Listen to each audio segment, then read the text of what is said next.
Imagine कीजिए अगर आपको अपनी कास्ट, धर्म या फिर अपनी प्लेस ऑफ बर्थ के कारण आपको मंदिर से, स्कूल से या फिर जॉब से अलग रखा जाए, तो क्या ये न्याय है?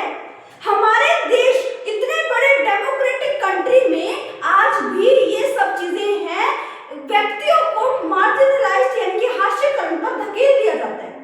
क्या ओनली रूल्स, पॉलिसीज, कानून बनाने से क्या ये सारी चीजें ठीक हो सकती है, या फिर सामने आकर कन्फ्रंट करना पड़ेगा, हास्यकरण से निपटना पड़ेगा? तो ये जो चैप्टर है, ये जो टॉपिक है, मोस्ट इंपोर्टेंट टॉपिक है फॉर द यूपीएससी पर्पस। और यहाँ से क्वेश्चंस पूछे जाते हैं और बच्चे इसको इग्नोर करते हैं, उनको लगता है कि यहाँ से कुछ आने ही नहीं वाला। और आज मैं आपको दिखाऊंगी प्रीलिम्स और मेंस के वो क्वेश्चंस जो यूपीएससी में पूछे गए हैं। तो जुड़े रहे, लास्ट तक, एंड तक इस चैप्टर को देखें और चैनल को कर ले सब्सक्राइब, क्योंकि यहाँ पर आप लोगों का डेली 8 PM पर, डेली शाम 8 बजे आपके डेली लेक्चर्स आप लोगों के अपलोड होते हैं। तो आज हम इस चैप्टर को करते हैं स्टार्ट। तो आप लोगों का जो चैप्टर है उसका नाम है कन्फ्रंटिंग मार्जिनलाइज्ड, यानी कि हास्यकरण से निपटना। क्या है? हास्यकरण से निपटना।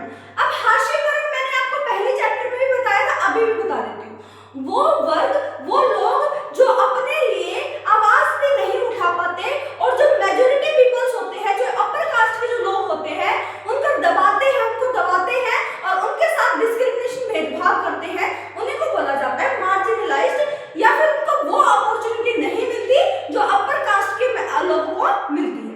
तो आज हम यही देखेंगे कि इसका निपटारा कैसे करना है। आप लोग देखते होंगे, मैं बस सिंपली गर्ल्स और बॉयज का एग्जांपल लूंगी, उससे ज्यादा कुछ लूंगी नहीं। क्या गर्ल्स और बॉयज में भेदभाव नहीं होता? क्या गर्ल्स जो वुमेन्स है, क्या वो मार्जिनलाइज्ड का हिस्सा नहीं है? पहले आप मुझे ये बता दो, पिछड़े वर्ग का तो मैं बाद में ही बातें करूंगी, पहले आप मुझे बताइए कि क्या वुमेन पहले के टाइम पर क्या मार्जिनलाइज्ड नहीं थी? मार्जिनलाइज्ड या हास्यकरण का टॉपिक नहीं था? अभी तो बहुत कम हो चुका है, लेकिन पहले टाइम पर भी क्या होता था कि लड़कियों को बाहर तक निकलने नहीं दिया जाता था, पढ़ने की अपॉर्चुनिटी नहीं दी जाती थी, अपने डिसीजन लेने की अपॉर्चुनिटी नहीं दी जाती थी। क्या ये मार्जिनलाइज्ड नहीं है? उनके डिसीजन, उनकी चीजों की कोई वैल्यू ही नहीं है, उस इंसान की कोई वैल्यू ही नहीं है। यहीं पर ऐसे ही होता है अपर और लोअर कास्ट में। हमारे जो डॉक्टर B.R. अम्बेडकर जी थे, आप लोगों ने देखा होगा, वो जो है महार कास्ट से बिलोंग करते थे, यानी कि वो भी क्या थे, SC/ST टाइप से, SC/ST कास्ट से बिलोंग करते थे। अब आप लोग मुझे बताइए, अगर वो लोअर कास्ट से बिलोंग कर रहे हैं, क्या उनके साथ भेदभाव नहीं हुआ होगा? उनको बेटा जब वो पढ़ने जाते थे तो मास्टर जी चौक पे ऊपर से फेंकते थे। आपने चीज देखी होगी कि ये सब चीजें रियलिटी में है।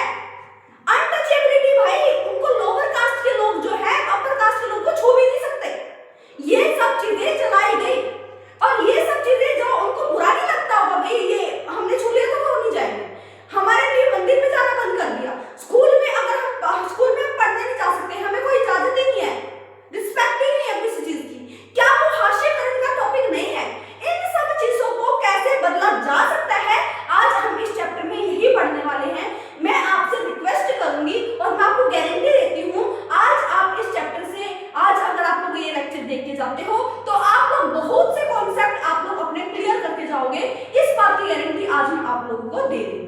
तो अगर आपको मेरे ऊपर बिलीव है और विश्वास है कि मैं आपको अच्छा पढ़ा पाऊंगी या अच्छा करवा रही हूँ, तो आप लोग अभी के भी चैनल को कर ले सब्सक्राइब, क्योंकि मेरा बस एक ही कारण है, ताकि आपके लेक्चर्स ना छूटे। जो यूपीएससी की तैयारी कर रहे हैं प्रॉपरली, अगर मैं बता दूं 2026, 2027 की अगर कोई तैयारी कर रहा है तो इस चैप्टर को ना छोड़े, बहुत ही ज्यादा जरूरी है। तो चैप्टर का नाम है कन्फ्रंटिंग मार्जिनलाइज्ड, यानी कि हास्यकरण से निपटना। यानी कि हास्यकरण से अब हम निपटने के लिए क्या क्या तरीके अपना सकते हैं, आज हम इस चैप्टर में इन्हीं के बारे में जानेंगे। क्या आप लोगों ने हमारे संविधान में हमारे संविधान जो कॉन्स्टिट्यूशन है, क्या उनमें आप लोगों ने अपने कुछ अधिकार देखे थे? फंडामेंटल राइट्स देखे थे, मौलिक अधिकार। उनमें क्या था? हर एक इंसान को समान समझा जाएगा। लिंग जाति नस्ल, लिंग जाति नस्ल और प्लेस ऑफ बर्थ के आधार पर क्या नहीं किया जाएगा? भेदभाव नहीं किया जाएगा। ये कौन सा आर्टिकल बोलता है, ये सब चीजें आप लिखोगे कमेंट सेक्शन में। आप लोग जो भी क्वेश्चन मैं पूछती हूँ तुरंत कमेंट सेक्शन में जवाब आना चाहिए, क्योंकि मुझे पता चलना चाहिए कि स्टूडेंट्स अच्छे से अपना पूरा मन लगा के पढ़ाई कर रहे हैं, तब जाके मुझे भी शांति पड़ेगी कि हाँ अब बच्चे सही डायरेक्शन में हैं। तो अब मैं आप लोगों से पूछना चाह रही हूँ कि आप लोगों ने ये कौन से आर्टिकल में पढ़ा है कि on the basis of caste, religion, race, gender and place of birth के आधार पर डिस्क्रिमिनेशन नहीं किया जा सकता। कौन से आर्टिकल में पढ़ा है तुरंत बताइए। अब आप लोगों ने सुना होगा अनटचेबिलिटी को अबॉलिश किया गया, यानी कि छुआछूत, यानी कि जो बोलते हैं अस्पृश्यता को क्या किया गया, बहिष्कार किया गया और उसको एक पनिशेबल ऑफेंस माना गया। क्या माना गया? पनिशेबल ऑफेंस, यानी कि दंडनीय अपराध माना गया। यहाँ पर इसलिए क्यों किया गया? आप लोगों ने मैं क्या स्टोरी सुना रही थी कि डॉक्टर B.R. अम्बेडकर जी अगर स्कूल में जा भी रहे थे, पढ़ा भी रहे थे टीचर उनको, तो वो अगर अपर कास्ट का टीचर है तो वो उनको ऐसे देता था, चोक ले भाई ऐसे कर हाथ, और ऊपर से छोड़ देता था, क्योंकि क्या था, टच भी नहीं करवाना चाहते थे। क्यों? क्योंकि वो नीचे कास्ट से बिलोंग करते थे। जब उन्होंने ये सारी चीजें देखी, उन्होंने खुद पर बीती हुई देखी, तो उनको ये नहीं लगता कि मेरे जैसे बहुत सारे लोग होंगे, बहुत सारी जनता होगी, बहुत सारे व्यक्ति होंगे जो इन सब चीजों से जूझेंगे। तो उन्होंने जब अपने आप ऊपर बीती इन सब चीजों के लिए, तो उन्होंने क्या किया, इन सब चीजों के लिए कानून बनाए ताकि लोगों को सुरक्षा मिल सके और वो इन सब चीजों को इतना ज्यादा भी मतलब कि व्यवहार, गलत व्यवहार उनके साथ ना हो।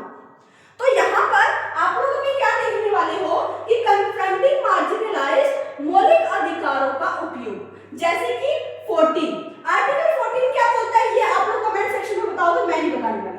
अब आप लोग आंसर देंगे। अब आती है आर्टिकल 15, मैं आप लोगों को बता चुकी हूँ। मौलिक अधिकार आर्टिकल 15 हमारा क्या बोलता है, जो जिसमें क्या बोलता है, on the basis of caste, religion, gender, race and place of birth, जाति के आधार पर, धर्म के आधार पर, नस्ल के आधार पर, लिंग के आधार पर या फिर जन्म स्थान के आधार पर कोई भी किसी के साथ भेदभाव नहीं करेगा, ये बोलता है हमारा आर्टिकल 15। अगर हम बात करते हैं आर्टिकल 17, अभी मैंने आपको बताया अनटचेबिलिटी। क्या बताया? अनटचेबिलिटी, यानी कि अनटचेबिलिटी को अबॉलिश किया गया, अस्पृश्यता का बहिष्कार किया गया। अगर वो अभी भी ऐसा करते कि मुझे छू लिया तो मैं ऐसे हो गया, मेरे से दूर रहो, पाप लगेगा, ये लगेगा, तो अगर ऐसी चीजें कोई करता है तो इसको एक पनिशेबल ऑफेंस माना जाता है, ये दंडनीय अपराध है। तो आर्टिकल 17 ये बोलते हैं। अगर मैं बात करती हूँ आर्टिकल 29 और 30, तो ये सारे के सारे मौलिक अधिकार जो है कन्फ्रंटिंग मार्जिनलाइज्ड, यानी कि हास्यकरण से निपटने का तरीका है। सेकंड, हाशियाई तबकों के अधिकार। कुछ हाशियाई तबकों के भी अधिकार हैं जो उनको मिलने चाहिए। उन अधिकारों से ही वो क्या कर सकते हैं, वो सेंटर में आ सकते हैं, केंद्र में आ सकते हैं और सरकार का ध्यान आकर्षित कर सकते हैं अपने ऊपर कि हमारे साथ ये भेदभाव हो रहे हैं, इसको सुलझाइए।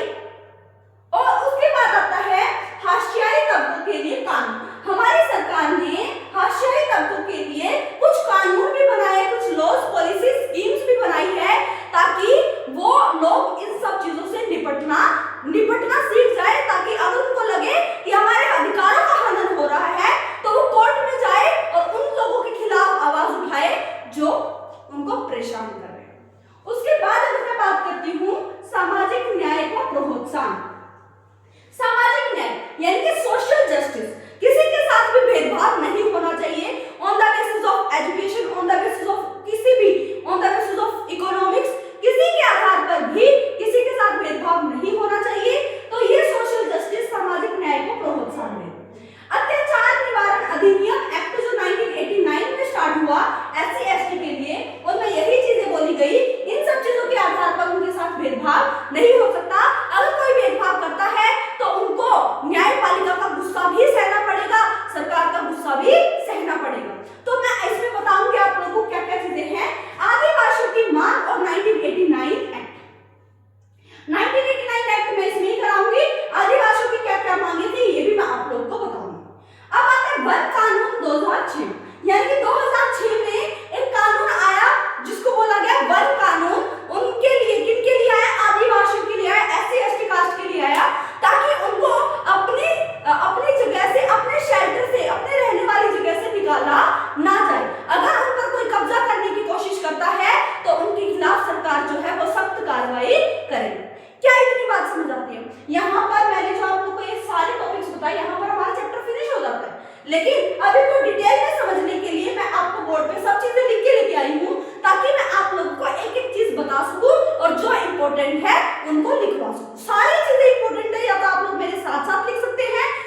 Fundamental rights. फंडामेंटल राइट्स इनकी आर्टिकल 17 जो सबसे पहले क्या बोल रहा है, अनटचेबिलिटी इज अनपनिशेबल ऑफेंस, यानी कि अस्पृश्यता जो है एक दंडनीय अपराध माना जाता है। आर्टिकल 17 में आप लोगों को ये चीजें देखने को मिलेगी और मैं पहले भी इस चीज को बता चुकी हूं। अगर मैं बात करती हूँ article 15, on the basis of caste, religion, race, gender and place of birth के आधार पर डिस्क्रिमिनेशन यानी कि भेदभाव नहीं किया जा सकता। थर्ड आता है हमारे पास आर्टिकल 29 और 30, इनमें क्या बोला गया है, जो अल्पसंख्यक होते हैं, अल्पसंख्यक यानी कि माइनॉरिटी, मैं दोनों जगहों को, दोनों चीजों को ध्यान में रखते हुए चल रही हूँ। मुझे पता है कि यहाँ पर इंग्लिश मीडियम के भी बच्चे हैं और हिंदी मीडियम के भी बच्चे हैं। अगर आपको ऐसा लगे कि आपको कुछ भी चीजें समझ नहीं आ रही है, कोई भी वर्ड ऐसा जो समझ नहीं आ रहा है, तो आप लोग कोई कमेंट सेक्शन में पूछ सकते हैं कि ये मुझे समझ नहीं आया, दोबारा समझा दीजिए। दोबारा तो क्या समझाऊंगी मैं आपको, उसमें ही कमेंट सेक्शन में ही आंसर दूंगी, इसका समझाने की कोशिश करूंगी। लेकिन अगर आपको लगता है समझ नहीं आया, दोबारा से आप लोग इसी लेक्चर को देख सकते हैं। मैं कोशिश करूंगी कि आपको इतनी आसान सरल भाषा में समझा पाऊं ताकि आप लोगों को कोई प्रॉब्लम ना आए। हमने पढ़ा आर्टिकल 29 और 30 में अल्पसंख्यक जो माइनॉरिटी है, जो संख्या में कम है, उन समूह को शिक्षा और संस्कृति रक्षा का अधिकार हो, यानी कि पढ़ने का अधिकार हो और अपनी संस्कृति को मानने का, अपने कल्चर को मानने का अधिकार होना चाहिए, राइट होना चाहिए। तो ये जो आर्टिकल से जो ये मौलिक अधिकार है, ये हास्यकरण से निपटने का एक तरीका है। अगर कोई बोलता है भाई मेरे को मत छुओ, आदिवासियों को या फिर ट्राइबल्स को, इसको बोल दे कि भाई मेरे को मत छुओ, मेरे को छूने की जरूरत नहीं है, भाई बोलो चलो भाई न्यायपालिका केस करके तुम्हारे ऊपर। क्यों भाई, आपको नहीं पता, आर्टिकल 17 नहीं पढ़ा? अगर आप अनटचेबिलिटी, अगर आप छूने नहीं दे रहे, अस्पृश्यता का ये एक दंडनीय अपराध है, तो ये मौलिक अधिकार हमारे जीवन की इसकी रक्षा करते हैं और हास्यकरण से निपटने में मदद करते हैं। क्या आपको क्लियर हुआ? सेकंड अगर मैं बात करती हूँ, सेकंड आता है हमारे पास सोशल जस्टिस यानी कि सामाजिक न्याय। इसमें क्या होता है, आर्थिक यानी कि इकोनॉमिकली, सामाजिक यानी कि सोशली, राजनीतिक यानी कि पॉलिटिकली न्याय मिलना चाहिए। ऐसा ना हो कि भाई देखो हमें क्या है, पॉलिटिकली न्याय मिल गया, राजनीतिक न्याय मिल गया, one person one vote one value, universal adult franchise, हर एक इंसान की वैल्यू एक ही होगी सरकार की नजर में। कैसी बात समझ आएगी? आर्थिक और सामाजिक न्याय भी मिलना चाहिए। आर्थिक कब मिलेगा? जब इक्वल अपॉर्चुनिटी सभी को मिलेगी, जॉब्स में भी, एजुकेशन में भी और हर जगह पर, और इक्वल रिस्पेक्ट मिलेगी जब सभी को, तभी सामाजिक और इकोनॉमिकली न्याय होगा। अगर मैं बात करती हूँ और समान अधिकार मिले, सभी वर्गों को समान अधिकार व संसाधन तक पहुंच हो, जैसे कि SC ST कास्ट। कई बार क्या होता है, देखो अभी तो आप लोग बोलते हो SC ST कास्ट की बड़े बड़े सरकारी जॉब भी है, फ्री है, पहले इनके साथ इतना बुरा हुआ है कि इनके लिए आरक्षण करना जरूरी हो गया ताकि ये हास्यकरण से बच सके और इनको वो अधिकार हो जो आप लोगों को भी है, नॉर्मली है। इसीलिए इनको अधिकार दिए गए, इनको एक साथ समान समझा गया। सामाजिक न्याय यही है कि इनको भी सभी वर्गों को समान अधिकार व संसाधनों तक पहुंच हो। SC ST कास्ट के लिए स्पेशली ये चीजें हैं। अब अगर मैं बात करती हूँ, कानून के द्वारा हास्यकरण से निपटा जा सकता है। कानून यानी कि लॉज के आधार पर हास्यकरण से निपटा जा सकता है। अगर मैं बात करती हूँ समावेशी विकास यानी कि सभी का विकास होना चाहिए, चाहे वो छोटे वर्ग हो चाहे वो बड़े वर्ग हो, ऊपर जाति के हो या निचली जाति के हो, सभी का इक्वल डेवलपमेंट होना जरूरी है, समावेशी विकास होना जरूरी है। इससे क्या होगा, सभी क्षेत्रों को समान रूप से विकास करना है। यानी कि हमें लगता है आदिवासी और ट्राइबल ग्रुप जो है बिल्कुल पिछड़े वर्गों से हैं, तो उनको उठाना, उनके लिए सहायता देना, उनको सहायता देना भी किसका धर्म है, किसका रिस्पॉन्सिबिलिटी है? कानून यानी कि सरकार की। ठीक है, अगर मैं बात करती हूँ सामाजिक न्याय को प्रोत्साहन देना, दलित आबादी वाले इलाकों में विशेष प्रकार की योजनाएं लागू करती है। यानी कि सामाजिक न्याय को प्रोत्साहन देना, यानी कि एजुकेशन का राइट होना चाहिए, मंदिर में जाने का राइट होना चाहिए, जॉब अपॉर्चुनिटी मिलने का राइट होना चाहिए, तभी तो सामाजिक न्याय होगा ना, तभी तो सोशल जस्टिस होगा। सोशल जस्टिस है क्या? जब समाज में इक्वल रिस्पेक्ट मिले, इक्वल अपॉर्चुनिटी मिले, इक्वली एजुकेशन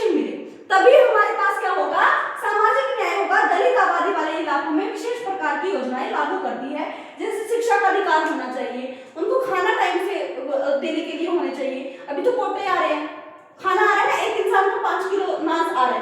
तो ये सब सारी चीजें क्या है, सामाजिक न्याय को प्रोत्साहन देने के लिए। अब आता है आरक्षण और आरक्षण नीति। आरक्षण पढ़ा होगा, आरक्षण अगर जिनको नहीं पता मैं बता देती हूँ, हिंदी में इंग्लिश में दोनों में बताती चलूंगी ताकि आप लोगों को प्रॉब्लम ना आए।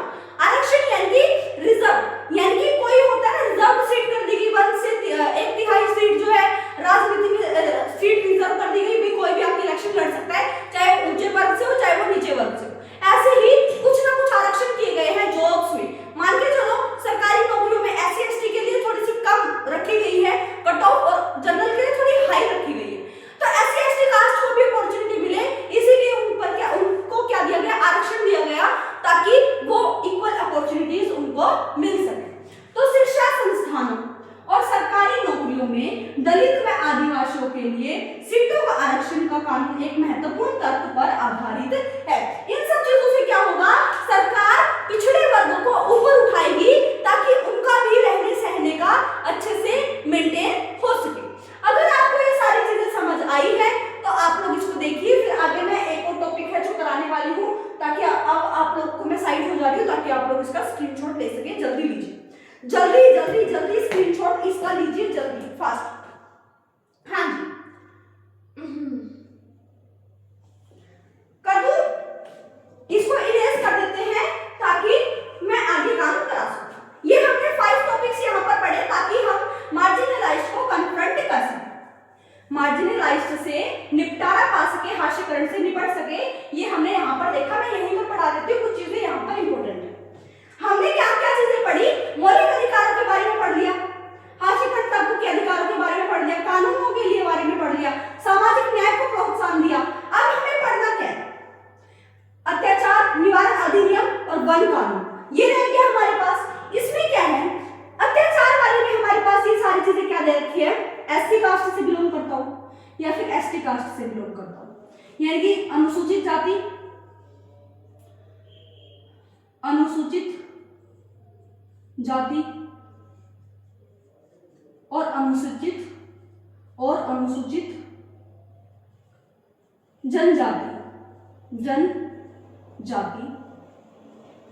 के साथ दुर्व्यवहार, अन्याय को रोकने के लिए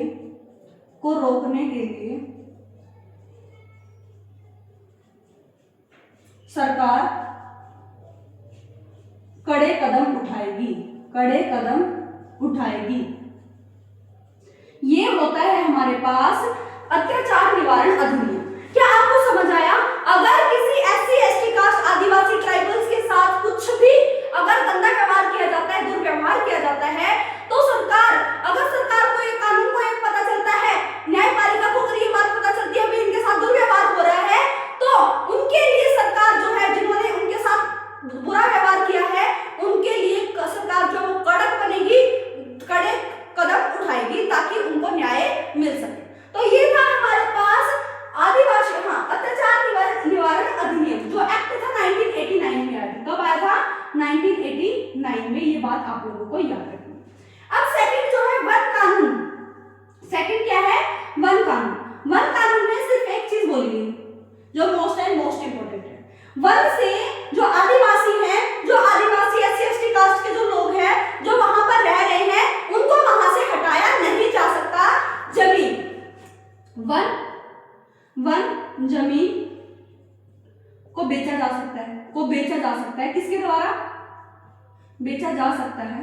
आदिवासियों के द्वारा जा सकता है। वन के जो फल हैं या फिर अपनी जीविका को चलाने के लिए जो चीजें हैं, अपनी जीविका को चलाने के लिए जो चीजें हैं उनको बेच सकते हैं, उनको बेच सकते हैं। ये बात आप लोग को याद रखना है। वन कानून बस यही बोलता है, क्या बोलता है वन कानून? वन कानून बोलता है कि वन कानून यही बोलता है कि एक तो आदिवासियों को अपनी जमीन से, अपनी जगह से निकाला नहीं जा सकता। अगर सरकार ऐसा करती है, गलती से कर भी देती है, तो उनको मुआवजा दिया जाएगा,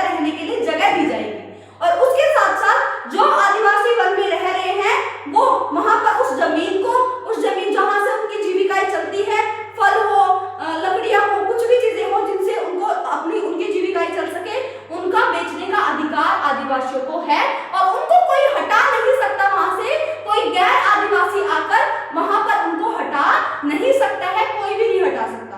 तो यही बोलता है वन कानून। यहीं पर आपका जो चैप्टर है वो हो जाता है फिनिश। आज हम यहाँ पर प्रीलिम्स और मेंस के क्वेश्चन करने वाले हैं, तो आज आपका इंतजार होगा खत्म और आज हम लोग करेंगे प्रीलिम्स और मेंस के क्वेश्चंस। तो अगर आपको समझ आ गया तो देख लीजिए, मैं इसको भी इरेज कर रही हूँ ताकि क्वेश्चंस लिख सकूं। हाँ,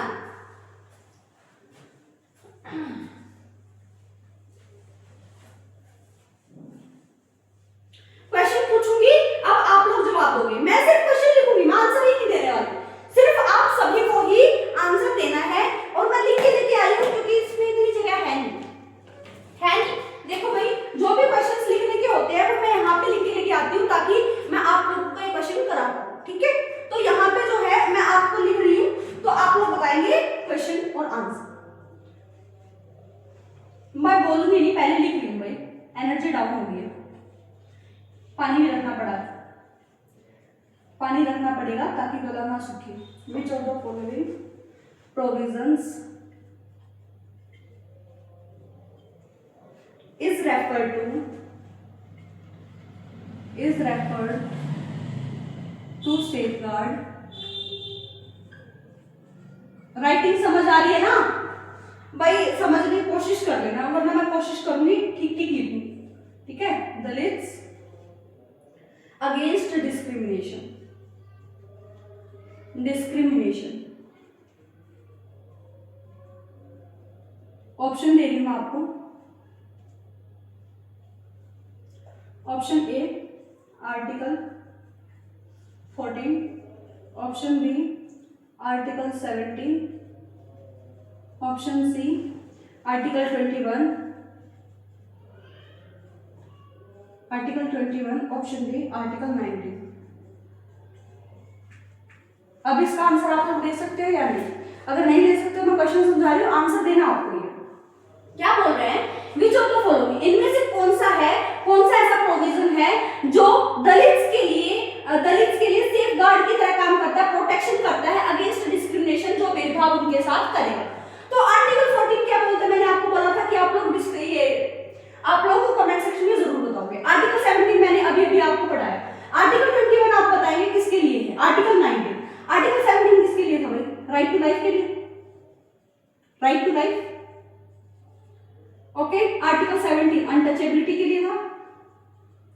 ये आर्टिकल 14 इक्वालिटी के लिए है, और ये आप लोग होमवर्क है आपके। तो अब आपको बताना है इसका आंसर क्या हो, कमेंट सेक्शन में दीजिए, मैं आंसर नहीं बताऊंगी। क्वेश्चन नंबर 2, अगर आपने अच्छे से पढ़ा है तो आप आंसर जरूर दे पाओगे। रिजर्वेशन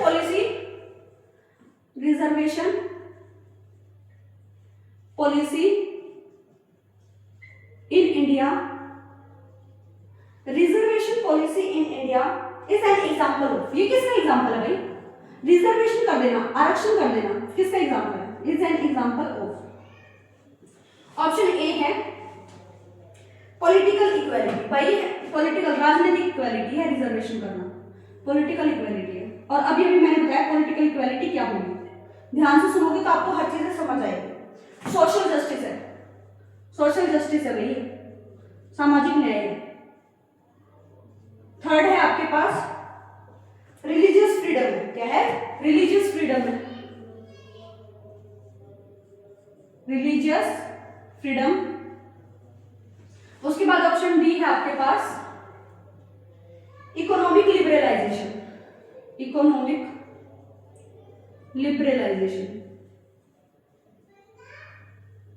बताइए, reservation policy in India, Bharat में जो रिजर्वेशन आरक्षण किए जाते हैं वो एग्जांपल किसकी है भाई? पॉलिटिकल इक्वालिटी, राजनीतिक समानता की है। राजनीतिक समानता में मैंने आपको अभी बताया था कि यूनिवर्सल एडल्ट फ्रेंचाइज, सार्वभौमिक मताधिकार, जिसमें राजनीतिक इक्वालिटी वही है, राजनीतिक समानता वही है जिसमें 1 पर्सन 1 वोट 1 वैल्यू हो। तो क्या लगता है आपको ये आंसर होगा? अब आता सोशल जस्टिस, सामाजिक न्याय देने के लिए, सामाजिक न्याय करने के लिए रिजर्वेशन पॉलिसी इस्तेमाल की गई है। थर्ड है रिलीजियस फ्रीडम, रिलीजियस फ्रीडम यानी कि अपने धर्म को आजादी से